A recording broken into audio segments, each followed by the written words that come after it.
Hi guys, my name is Kishore. मैं आज आपको सॉफ्ट ट्यूब होल्डर के बारे में अनबॉक्सिंग एंड क्विक रिव्यू करने वाला हूं। तो लेट्स स्टार्ट। तो सबसे पहले हम बॉक्स अनबॉक्स करते हैं, अनबॉक्स ओपन करते हैं। तो सबसे पहले हम क्या मिलता है, ये मिलता है सबसे पहले हम मोबाइल होल्डर के लिए मोल निकल से। यहाँ पे हम इसी तरह से मोबाइल यहाँ पे रख सकते हैं। तो हमारा फर्स्ट इंस्ट्रूमेंट है वो है मोबाइल होल्डर। दूसरा हमारा स्टैंड। तो स्टैंड का सबसे पहले हम क्या करना है, यहाँ पे हमारा स्टैंड है। सबसे पहले यहाँ पे रखेकर उसको प्रेस करना है, ये वाला बटन को। ये वाला बटन करेगा यह स्टैंड हो इसी तरह हो जाएगा, ठीक है। और दूसरा इंस्ट्रूमेंट हमको मिलेगा, इस नट के थ्रू हम मोबाइल को से टाइट और लूज कर सकते हैं, ठीक है। ये नट हमारा इसी तरह दिखता है।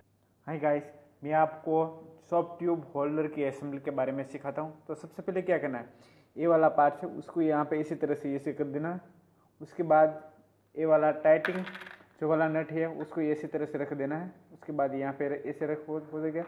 उसके बाद ये वाला पार्ट से ये वाला पार्ट इसी तरह से हम यहाँ पे रख देना। उसके थोड़ा ये मोड़ कर देते हैं, ठीक है। सॉफ्ट ट्यूब को असेंबली कर सकते हैं, ठीक है।